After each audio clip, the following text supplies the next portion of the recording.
Father, we thank you for your grace and your mercy that you've given us throughout this week. We're in the midst of so many headlines, so many things going on in this world. It started with pandemic, and it's just spiraled into a slew of many different things. And the human life is at the center of each one.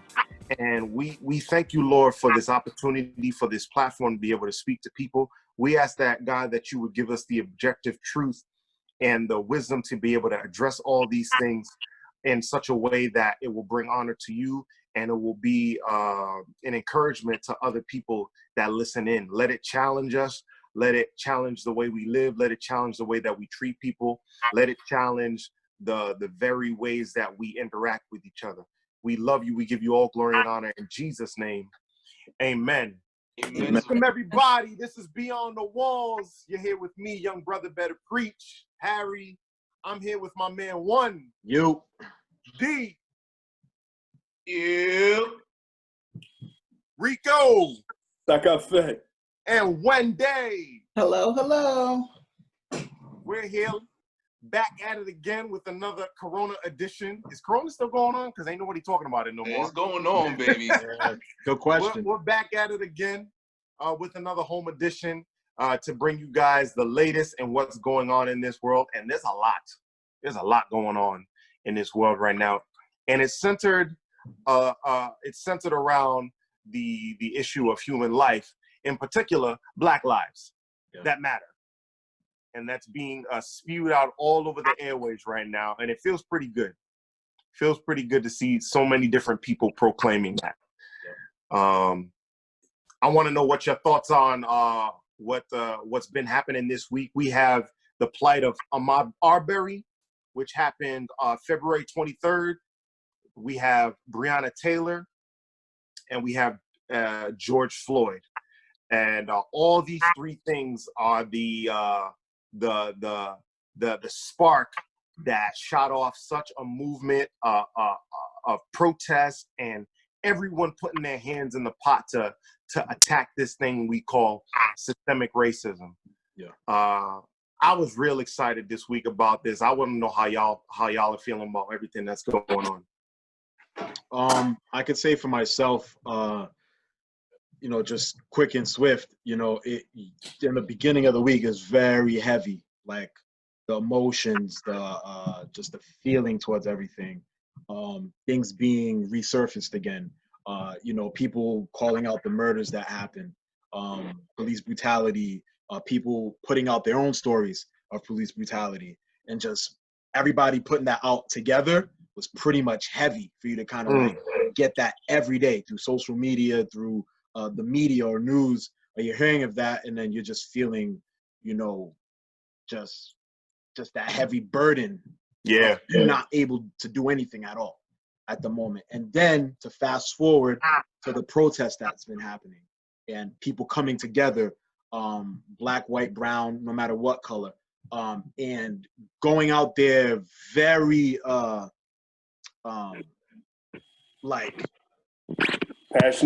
passionately, yeah, going out there organized, exactly, despite with some of the looting stuff or whatever, which at the same time people were controlling that as well. You could see that through various sources, but it was great to see. I'm not saying that everything is all good and dandy now, but it was, compared to the beginning of the week till now, it was a beautiful experience to see all these photos, people sharing all the histories that they never knew, or all that stuff. It was really encouraging to see what's going on, and I believe we have a long ways to go, but it's great to see what's going on right now. Absolutely. Before we continue, I wanted to give just a quick background on why we stand where we stand today in 2020 with respect to the uprisings, the protesting, and the general disorder in the streets. There are three contributing killings that sparked this current outrage. These three particular killings represent hundreds of years of abuse and let's see, unaccounted for mistreatment of Black people specifically. Ahmaud Arbery, February 23rd. His killers have all officially been charged with first-degree murder. This is after months of silence. There was a video that ironically was released by one of the people currently charged. His name is William Rowdy Bryan. He was the third gentleman who, when you see the cell phone video of Ahmaud Arbery's murder, he's the one who filmed it. This past week, there was a probable cause hearing, and it went, I guess everybody on this call would agree favorably, because the investigator testified that as he was investigating, the third gentleman, again, William Rowdy Bryan, explained that, yes, the two shooters, let me get their names, excuse me. Is it McMichaels? Yeah, Travis McMichael and his father, Richard McMichael, after shooting, before shooting Ahmaud Arbery, they actually hit him with his truck. After shooting Ahmaud Arbery, Travis McMichael, the younger of the two, was standing above the body and called him an effing nigger. There's also, and it hasn't been confirmed, but I believe the daughter of his name is Richard McMichael. His daughter posted the body of Ahmaud Arbery on Snapchat. Wow. Right. Can we just time out for a second? What? Do you understand the level of disgustingness that has to run through your veins for you to hit a man with your truck, shoot him, your child is present, then your other child is posting this picture like you just shot a freaking deer or something. Look at this great catch we got. Lynching. Like, what has to run through your veins? And then you go to sleep for February, March, April, May, for 3 months. 3 months, you sleep well at night. Like, nothing is wrong. Like, you didn't have to go to mass to confess your sins. Well, I don't know what they did in their closed doors, but you slept so well. And your buddy shared this to clear you of any wrongdoing. Like, yeah, this is what we did. There was nothing, like, what? Yeah. It's important to note as well. It's important to note as well that it's not that in the last couple of weeks a ton of new evidence had come to light. The evidence we're looking at now is what was available at the time of this murder. The mistake that this third gentleman named again made was releasing this video under the false impression that it would clear. He thought it was going to help his voice. And so, and just to be clear, the first prosecutor who said nothing to see here is now being investigated. They then decided, you know what, let's bump it up a level. But they couldn't choose any of these people because they all had conflict of interest. And that's how it ended up, again, in a Black female's hand. She's a state prosecutor. She's currently looking at the case, and obviously this last probable cause hearing made it impossible not to charge these gentlemen. There's a couple of developments since. Georgia has no hate crime laws. That's a weird thing, but it is what it is. So there is a petition out. If you could sign it, that would be great. Calling for federal hate crime charges to be filed against these two gentlemen. That's what's up. Less than a month later, Breonna Taylor, shortly before midnight, is in her home in Louisville, Kentucky. A warrant is served on her home. There's been a little bit of confusion, so I just wanted to clear this up. There was 2 addresses listed on this for this warrant to be served upon. Her address was indeed on there, but it wasn't. It was because, quote unquote, occupants of the home had packages delivered there. So that's why her address was there. So should I stop my Amazon from coming to the house? Should I like get to a PO box because they come pretty much every day. They come for any reason whatsoever. Again, I just want to provide a little bit of clarity. The police officers entered this home, and the male occupant of the home returned. Bust back. What he thought was appropriately thought was burglars. It turned out to be the police. The police ended up killing Breonna Taylor in her own home. Yep. The male occupant was actually arrested. All charges have since been dropped. The police officers in that home, the police officers in this particular killing have not been charged.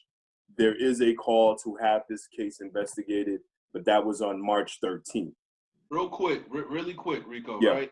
And what I just read, I read recently about this as well, Yeah. was that the suspects that they were after were already in police custody prior to them raiding that Right. home.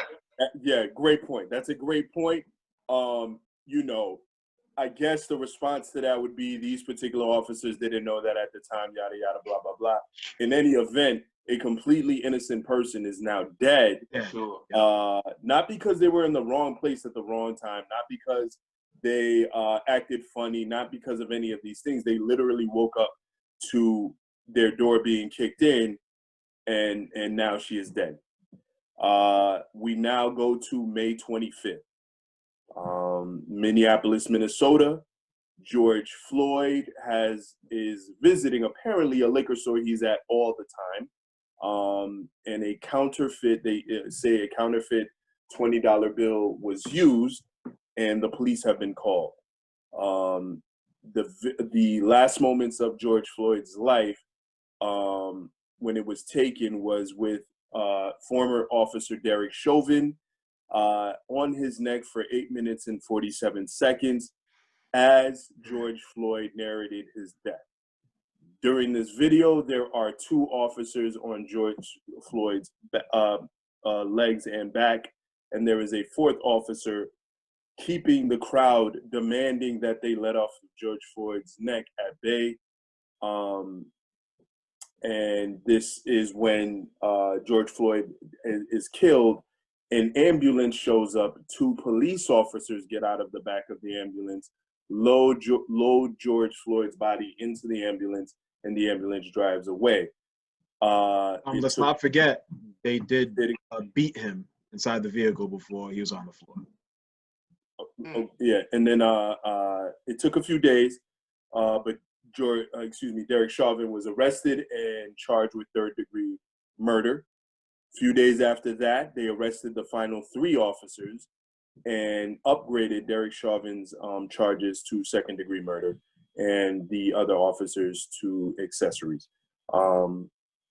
When the video of George Floyd's murder began to travel around the world, people rightfully decided coronavirus be damned, pandemic be damned, this cannot stand. And as of now, this afternoon, there have been protests in all 50 states. That is the first time that has ever, as well as 18 countries around the world. And we now stand in a place in which I don't know when they end. And in my opinion, they should continue on until we see immediate change. I hope they never end. Bro. Can I tell y'all? It's wild, bro. I was telling Wendy this earlier, and she'll be on to give you her 2 cents on that. But I was going to say, I'm pretty sure we've all used this phrase before. Is look at all the white people.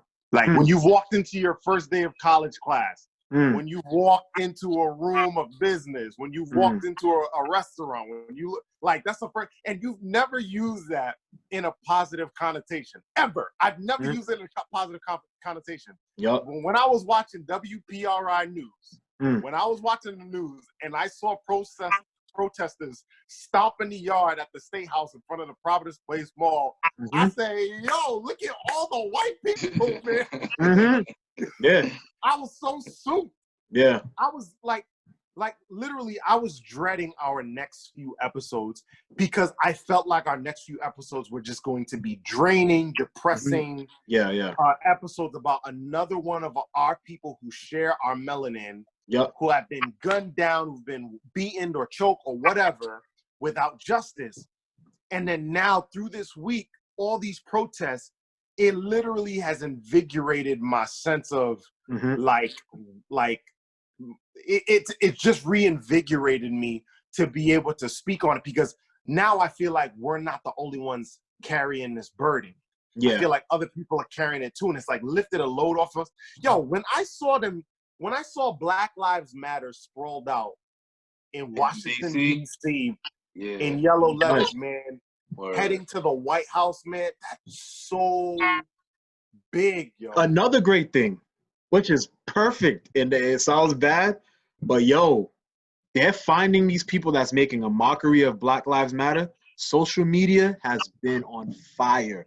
Finding these people, getting them fired.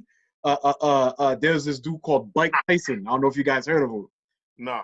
They were putting up pictures of George Floyd, this little white girl and her mother, white Caucasian. This 60-year-old man was on a bike path. They're putting up pictures. He's grabbing it from them. Guys, the guy didn't have his wallet out. Okay? The guy didn't have no identification. They found him, bro. And now he's being charged for second-degree assault on a minor. No, too. They're not playing. Black Twitter's not playing, bro. Here's my favorite part. Here's my favorite part of all these, right? It's the cycle of over the top, super emotional, super disrespectful act released online, then the person gets caught, and then the apology. It's my favorite cycle of all. So this guy, and do you know how filled with hate you have to be to go after a white child the way this guy did? Yeah, bro, it's crazy. He has since been, like one said, he's since been charged. He's also released a statement through his lawyer, who he is deeply filled with remorse. He's super sorry. He can't believe. He's embarrassed. He's ashamed, and he's Shout also out Drew Brees. He's also been fired. I like the I like how I really do appreciate how everyone is being exposed. It definitely is refreshing to see other people fight the cause. I remember listening to, I can't remember what interview I was listening to, but they were kind of relating this to the same thing that's going on with women and sexual predators and so forth, right? If that's happening, the woman and the man is not speaking about it, then everybody, oh, that's just them. The woman, that's how women are. They always, they're dressing this way, they're dressing that way. But if we're not going to speak up on their behalf, saying, listen, this is how we were brought up to kind of treat them this way. And so, it's really refreshing to hear other people kind of jump in and chime in. Friends as well. Why do we think now it's catching on like wildfire? Like Rico mentioned earlier, and that we've been seeing every single state, along with 18 other countries, just now starting to jump in to see what's going on. Why do we think everybody's chiming in now? Well, Wendy, if you want to. I hope it's because everyone is tired of the same repetitive thing, and maybe we are so many generations removed that this newer generation that is interacting more with Black people, seeing more injustice. There was that video of the girl educating her parents, and her parents were, was just, oh, they're animals and da-da-da. She's like, no, that's not why. Like, do you know, like, the systematic oppression and racism that they deal with? Like, there's a reason why they live in these areas. Right? It's systematic. There were laws put in place. There are still laws. Just when the whole subprime market, collapsed, found how many Black people were given ridiculous mortgages and loans, and this all goes. So I'm hoping that the reason why there are so many allies now is because they're becoming upset and fed up. I hope. I pray. I think it's a perfect storm. I don't think this all would be happening if not for Corona. For sure, 100%. I think Auntie Rona is a big reason why, because, to be honest with you, I have to be very, very honest. like, yes, the burden of the Black man and the Black woman is very heavy upon us, but it's not necessarily the everyday burden that we deal. It's like a burden that we pick up every time another video comes out or every time another situation happens. But the burden of the everyday is work, getting the bills paid, and getting our children the things that they need to be provided for, or getting ourselves the things that we need to provide for our home and for our well-being. And so that's the everyday burden. And so I feel like Corona sort of negated that. It gave you no other choice. So when people really sat down and watched, it's not like they didn't agree with it. It's just now they have the energy to devote to it. 100%. If Corona is not here, people are like, I really do think Black Lives Matter, but I have to go to work. That's it. That's it. And I really feel like Corona, it just wiped out every. I don't want to call it an excuse because I feel like it's valid. It wiped out all the obstacles in our way to be able to come together and go at this. Yeah. And so it's a beautiful thing. All 50 states states have protested it. That would never have happened if Corona was not happening. I totally wholeheartedly believe that. Yeah. D, just to give you my perspective on it, I don't discount the impact of Corona, right? For me, I've been looking at it and I think of it much like an earthquake, right? What is an earthquake? An earthquake is a shifting of tectonic plates. What's happening beneath the surface is constantly shifting just a little bit. Mm-hmm. Scientists are saying, hey, look, you live above a fault line. There's certain things going on underneath the fault line. And for most of us on a day-to-day basis, we're kind of like, I know, but just like Harry said, I got to get over here. There's basketball practice over here. I got to open up the building. Oh yeah, there's a baby shower and the shifts are happening. They're happening nonetheless. The scientists are looking at it and they're saying, hey, we need to be careful. We need to be careful. And sometimes that shift is so large, it don't matter what else is going on. We're going to address this now. Yeah. So Colin Kaepernick's kneeling. He's like, hey, he's one of these scientists. Listen, there's something going on out there. We need to address it. Online, from time to time, people will post, yo, justice for yada yada. They had something bad happen. The shift has happened. We're all going, you know what? That is important, but I gotta go. I gotta go do this. I gotta do that. Yeah. And then there's a shift that's so large that you cannot ignore. Mm-hmm. So even now, right? Ahmaud Arbery's murdered. Oh man, that's terrible. Breonna Taylor's murdered. Oh man, that's awful, man. Amy Cooper calls the police on Chris Cooper in the park because he said, "Hey, get your dog on a leash." She says, "I'm gonna tell them." Wendy's eyes just rolled. Anyway, go ahead. Right? And we all go, hey, this is terrible. And then we see a video of a man being murdered while calling for his dead mother, right?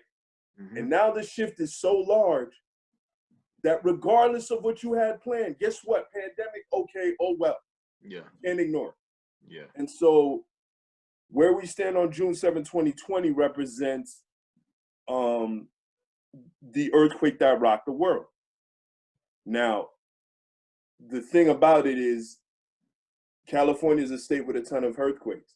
It's still one of the most populated states in the world, which is to say, even with all the earthquakes, people are like, I'm going to live here anyway. Yeah. What I'm hoping is this is a shift that's so large that it causes a permanent change in the way policing is done in the United States. Getting people out their seats. There is something I want to address real quick because women, specifically Black women, have been marginalized in silence, and we're doing it now. Wendy, feel free. Please jump in and give your thoughts. So I think we would be a little voiceless if we don't address, there are countless women dying daily, yearly, monthly, and we don't mention them as much as we mention the men. And, the question in my female circles have been why? Like, why do women's names get forgotten so easily? Mm-hmm. And One of the most common answer has been, well, women who are fighting and crying for everyone. So, if we're fighting and crying for the men and the men aren't as vocal when Black women die. I sat down in preparation for this and was just, looking at the list of women who have died, and the list is almost as long as well, I'm not going to say almost as long. I would be playing myself, but it's still pretty long. It's still pretty long. I mean, improved police brutality, probably not as much as men, but there's definitely other areas where Black women are dying at a drastic rate, especially medically. Yup. In 10 minutes, I got already 25 names of women who died by the hands of police. Right. That's too much. That was just 5 to 10 minutes of sitting down and searching. I'm sure if I sat down longer, I would have found more. But see, one, like you said, you're just like, probably not police brutality by medical, which is true as well, but it's because it's not brought to the forefront. Yeah. Right. Yeah. And, we have this problem in our Black communities where women are the most vocal in everything, right? You're filled with women who are serving, but are not allowed to be leaders, right? You have, in every aspect, right? Fields that will be male dominated, once women begin to enter those fields, the pay lessens, right? The value of that field lessons because women are now entering into that field. And so when we look into this, I mean, we can still call it civil rights era. Like, I feel like we're still in the civil rights era because we still don't have rights. Yeah. Forefront into making things be heard, be known, going into, social media and legislative office and things of that sort. And so when women are dying, the men are not taking the lead. It's also the women. And so if you have when a Black man dies, you have the women at the forefront. And then of course now women are making her, so the Black man is gonna get in back of, like, this is another one of my brothers. So now you have a multitude. But when the Black woman dies, it seems like it's only the Black women who are still shouting. Like, there is that same similar support from the Black men. And I think definitely a problem that it happens in different areas of the Black community where, our Black men just don't have us as much as we have them. I'm not saying all, I'm surrounded by a good bunch of Black men who always have my back and my family's back, right? So I definitely would be ignorant to say all Black men support Black women, but there is a majority, I'm gonna say majority, there is a good number of Black men who don't support Black women, who demean Black women, who demoralize Black women, but yet these Black women are still there to stand up no matter what. Like, you are my Black man and I'm gonna have your back. And so, guys, what do you say about that? I mean, all you guys are married to Black women. What do you say about this? Yo, now you go ahead, Harry.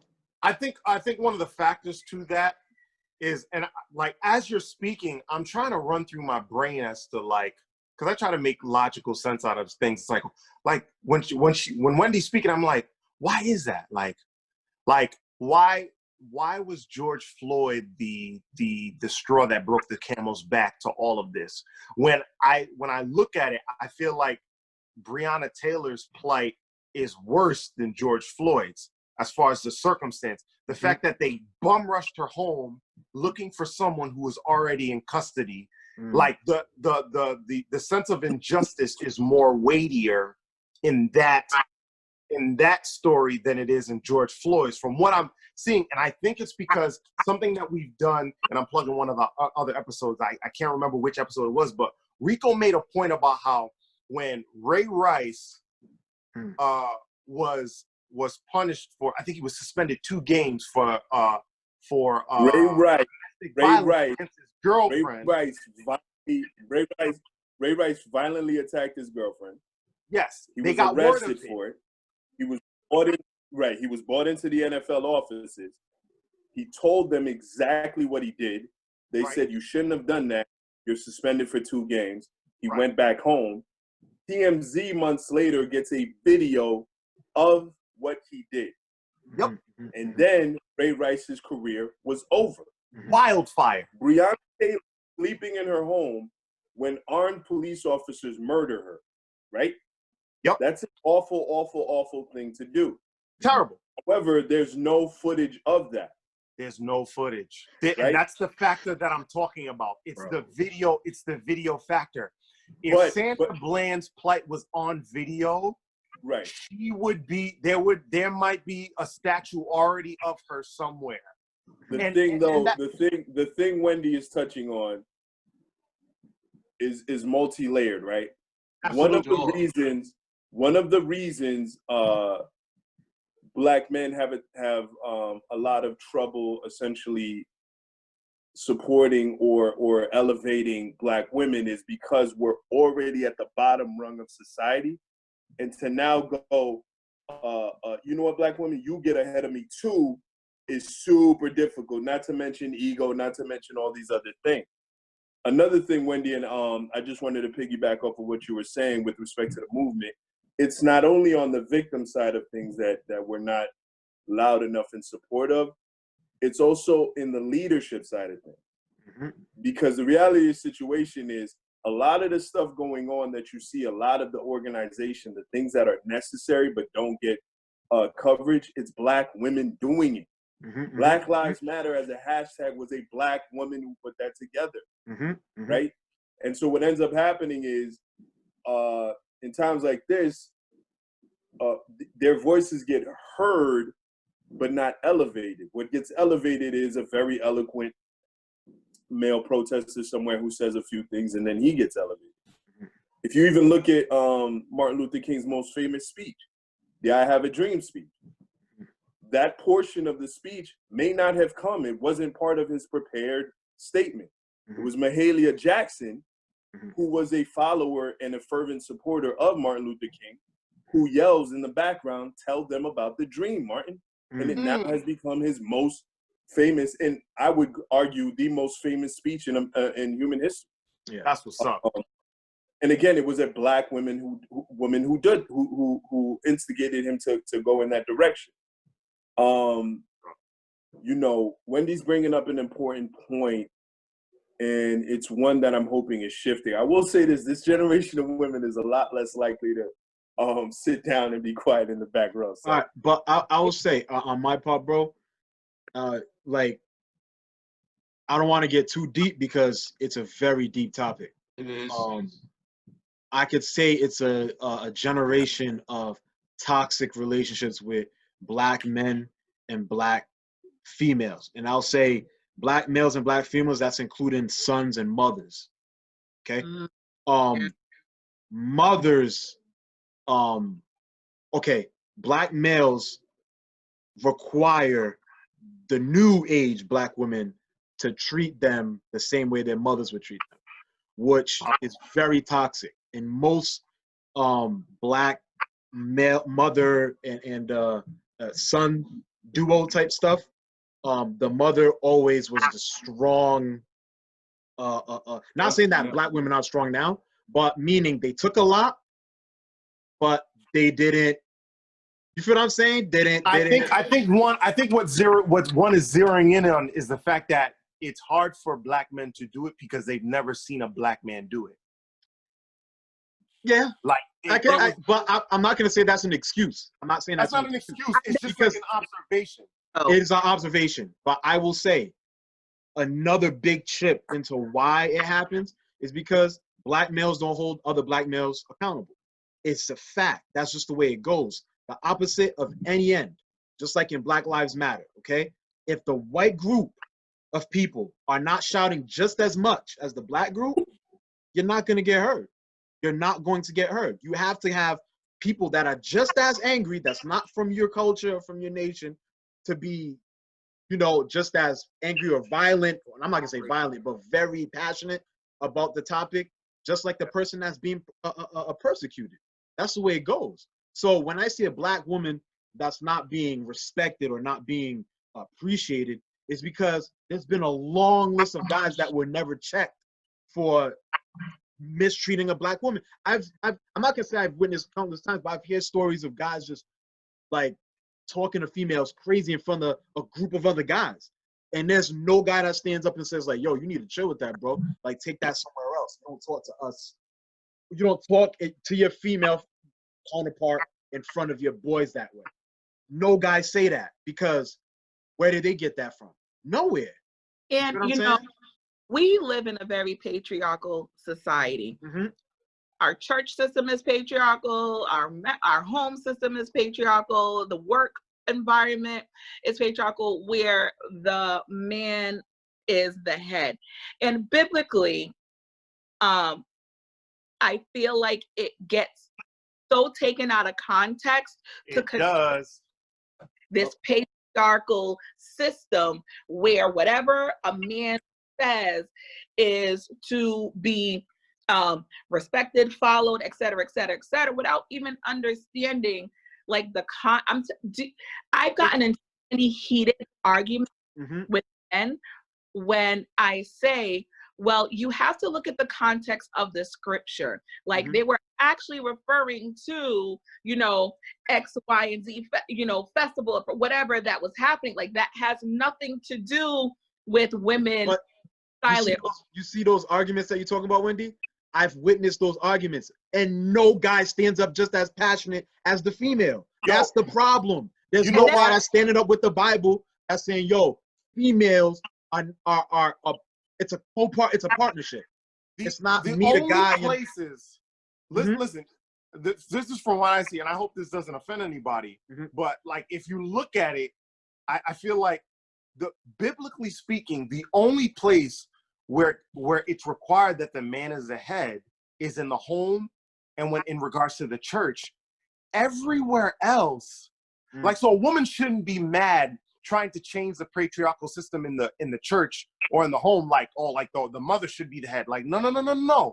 You can like, those are the only two places where the men are supposed to be the head. It's ordained by God. Everywhere else, we're talking about CEOs, presidents of heads of states. Like you have open opportunity to do that everywhere else. I'm not saying that they're not being held down in those systems, because they very much are. But what I'm saying is, don't fight for it in the church. Like, fight for it out. Like, we need to fight for it out there, because we can get more done out there. I hope I'm saying that correctly. I just want to strangle you right now, because I disagree a little, right? I think that it should be, because, so, and say that, you know, I'm not going to strangle you, Harry, I love you. But, you know, growing up as a woman who was a leader in ministry. Yes. In a, not only a patriarchal Christian system, but a Haitian system, which is like 20 times worse. And that God uses women the same way he uses, like, he can use women the same way he uses men, and it's all about his Holy Spirit. God speaks to me. And so, you know, this thought that just because you're a man means that you're the only one who certain way, or you're like, whatever you say needs to be followed, when it's clear that you're going off path. That's not true. That, like, I definitely in a hot, like, there definitely needs to be a hierarchy. Completely agree that. Completely respect that. Understand that. Agree with that. But I also think it needs to be emphasized that if things ain't spiritually right, that Mhm. can go haywire. Mhm, And mhm, also abuse, Absolutely. the abuse that takes place mhm, in this emphasis of patriarchy mhm. is astounding. And I think that abuse is why we're still having these conversations. Mhm. Why aren't women respected? And because I'm a Black woman and I see it more prevalent in my Black community, why aren't Black women being respected? And Rico, I definitely heard you when you said, Black men are already at the bottom, right? And it just, and it's hard to elevate someone else when you're already at the bottom. Mhm. I'm paraphrasing. And that automatically I phrase happy wife, happy life. Mhm. And I'd heard like men be like, oh, it's always about the woman, it's always about the woman. But smart men understand if your wife is happy, Yeah. she's gonna make you happy automatically because you're keeping her happy. Yeah. It's not just happy wife, happy life. The wife is happy and that's it. Like that's where it ends. She's the only happy one. But if your wife is happy, she's nurtured, she's respected. If you have a good, she's gonna make sure every day that feeding into you because you're keeping her. And it goes into that system. Like if we already have y'all back. Mhm, If mhm. y'all had our back even 0.25% more, do you understand the mountains we will go to continue to move? Like there wouldn't be this conversation that's happening. And I've had this conversation in different circles. So I know if I'm having this conversation in different circles, then many women are having this conversation, this feeling of confliction. Like, how do I continue to stand for a man who will post on media like they don't date us because we're this and we're like, date who you want. Mhm. Don't put us down because you're supposed to do different or date different. Right? I respect my Black women, but I fell in love with someone else. That's completely fine. Man, Right? for me, I've been raised around dope Black women. I've been raised by dope Black women. I've been taught by Black women. I have been nurtured by not only my mother, but a village of mothers who are all Black.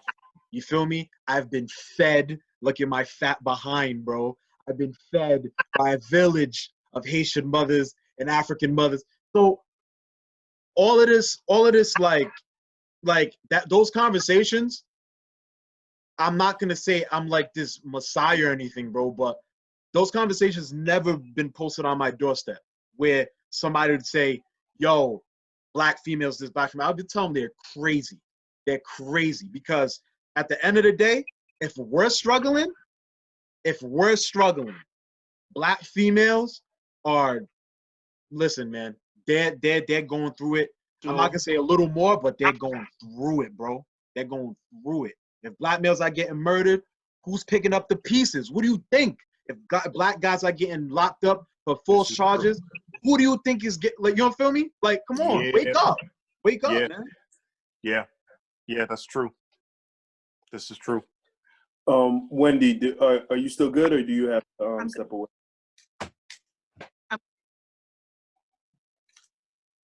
I'm good. Okay. Now we hear you. Third time's a charm. So yeah, it is. It's pretty clear. Hey, so let's write it down. We're gonna have to have a full episode on this topic, because we'll venture into the music. We can go on and on and on about that one right there. There is right now. There are many levels of things going on in the globally, right? Mm-hmm. Obviously, the pandemic forced us to shift our day-to-day lives in a way that it usually takes decades to change. Mm-hmm. We changed it in a matter of months, weeks. Yeah. Done. Hey, oh, you used to running around doing it? Nah, we're everybody's sister.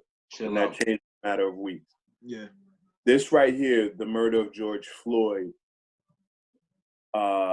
has sparked something that I believe is different. Like, obviously, I wasn't alive for 1968.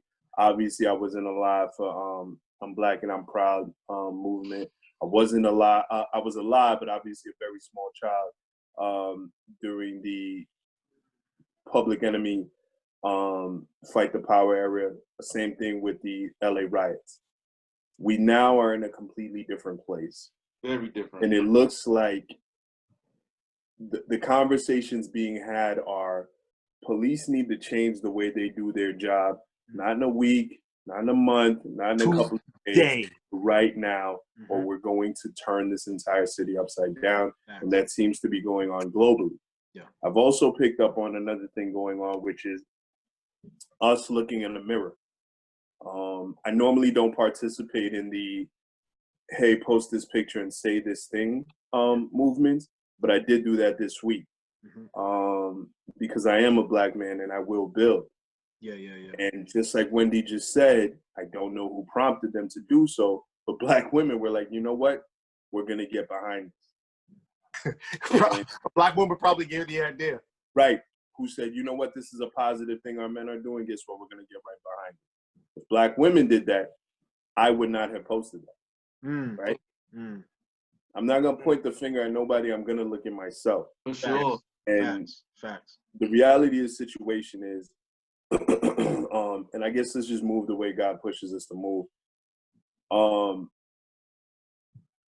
There's an issue of masculinity, right? Which is to say that if you're a man who's doing things the quote unquote right way, your lady won't even want to speak up. She'll be taken care of. All her stuff will be done. She won't have nothing she really wants to do.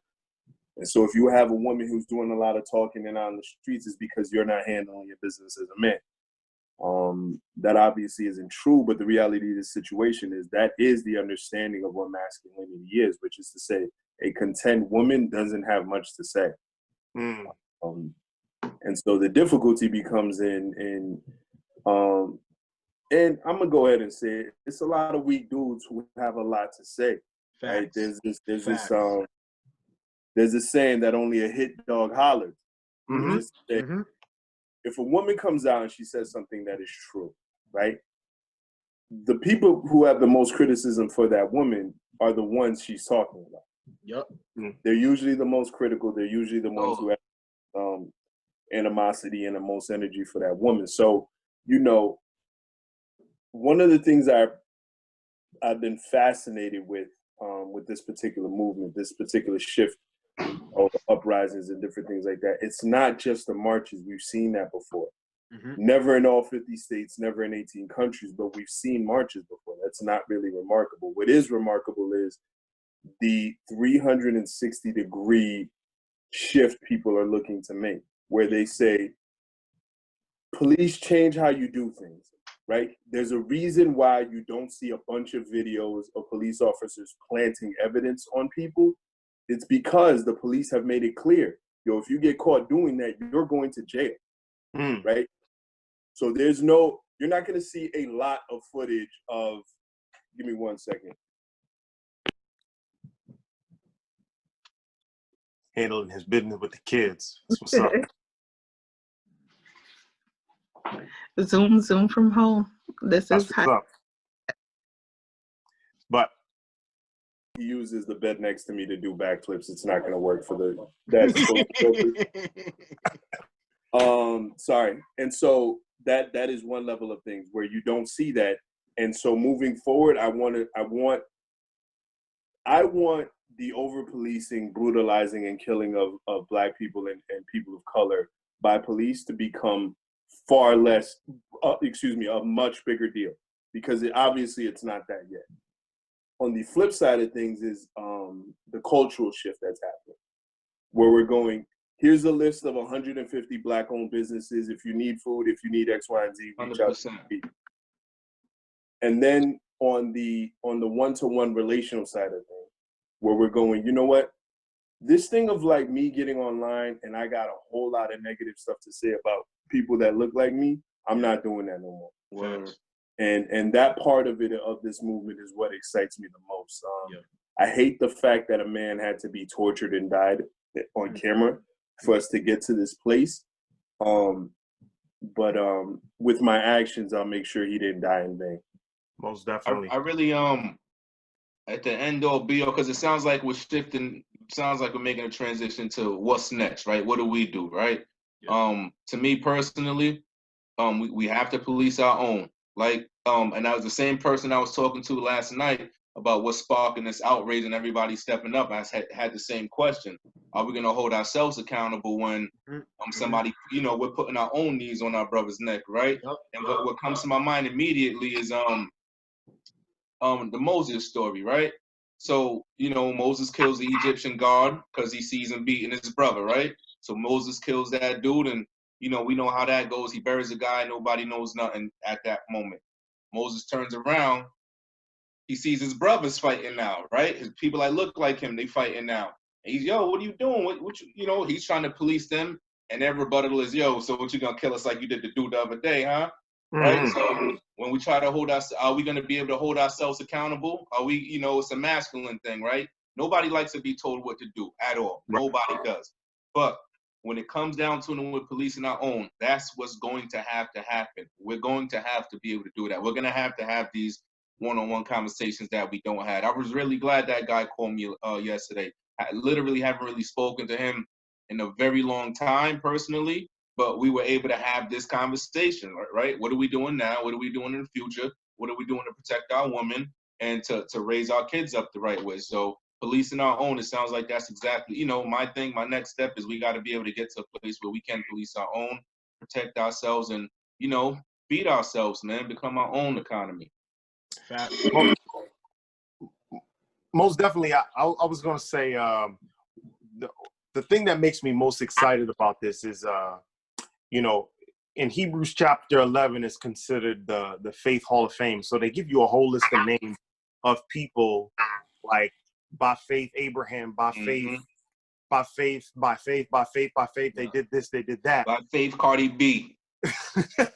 And so towards the end of the chapter, if I'm not mistaken, it says something to the effect of, these all died in faith, not receiving the promise. Yeah. Yeah. In some way, shape, or form, the people who are active in a great change, they have this great sense that what I'm doing is going to have a powerful effect, but I'm not going to see it happen. I'm not going to be there when the great change happens. And so I feel like our predecessors had the same attitude. I believe Martin Luther King said something to that effect. He's like, I may not be there when y'all get there, but it's like, he said something to that effect. Yeah. And so I feel like this new generation of people, we're not on that same wave. Like, by faith, we have this, we're going to do this. But like, they're like, they're like, damn it, we're not gonna not see this. We're not gonna die not seeing this. This is going, and like Rico said, they're wanting this to happen yesterday. Baby. They want it right now. And I think that's what's different. Like, folk are waiting, folk are fighting for this to happen right now. They're not gonna be like our predecessors that said, we're probably gonna die and this is gonna happen after we're long gone. But like, nah, we're not in for that. There's a different and a new perspective that they had on this. They're not gonna die before seeing this. They're going to die living it. And that's it. That's what they want to see. I think along with policing our own is becoming united to the point that we actually can police our own. I feel like we're getting there, but as a Black community, we are so disjointed. And that's an entirely different episode right there we can speak on as well, because that has to come to the forefront. I think that is the most crucial first step of how to get things to change. Like, we are not that generation. The bus boycott started in December of 55. It lasted until December of the next year. A year. 381 days. Of people not taking the bus. The majority. There were still some who still did, but of them not take a year and over not taking the bus. Do we still have that? And listen, they didn't have social media. they like, you know, telephones weren't as prevalent and easily accessible. Like they didn't have none of the technology that we have today, but they did it. They did. They connected with whatever sort of, you know, communication systems that they had, and, you know, all across that South, they made it happen. Man, you see how hard it was people to put their Gucci belts away when we was going after Gucci for a while? You see how difficult that was for everybody to do? So yes, right now you got some voices who are Black screaming all lives matter. You got some voices saying, hey, if y'all were pulled up your pants and were more polite with the police, you wouldn't have any problems. We have to ignore those voices. I'm presently proud of us. I'm proud of what we've done. I'm proud of the pressure that we're applying. I'm actually working with some people behind the scenes trying to get actual, again, back to the boring documents put together so that we can submit them and have them looked at and make them official documents. For me, what am I hoping to get out of this? What am I hoping the next steps are? It's that the over-policing and brutalizing of people of color specifically, but, you know, if you, in general, becomes as big a deal or even more of a problem as planting evidence, as police officers stealing money. These things are treated with a zero tolerance thing, and I want that to happen with policing. And you can already see the shift happening. Now, granted, it's being recorded, and so that's what's getting the most attention. But, you know, the days of police officer shoves elderly man onto the ground, his head cracks open, gets an immediate response. Bro. The days of, there's a police officer in Philadelphia who actually is currently been immediately suspended. He was involved in a corruption case in 2010. There's footage of him taking a baton to people's head. Immediately the response happens. That's what's up. Oh, he's on desk duty. We're looking at, no. None of these things won't Get him out of here. And so my hope is this shift that we're experiencing isn't because it's currently being filmed or whatever the case may be. I'm hoping this is a permanent shift away to the abuses of power that became normal over the past few decades. And it starts with us. It starts with us. Let me say this real quick. It was really comical to see. I went to the protest on Friday, and as I was walking up, a white woman and her teenage son was walking along with us, and the National Guards were standing out there with their AKs. She was so pissed off at the sight of the National Guard. White rage. White rage. This is ridiculous. And they hear this is protest, but because they were being policed, she was infuriated. Yep. And, me and my friend, we were just Welcome walking. to our world. Exactly. We were walking along like, well, we're so used to being policed. But because she was now being policed, the was recording with her phone.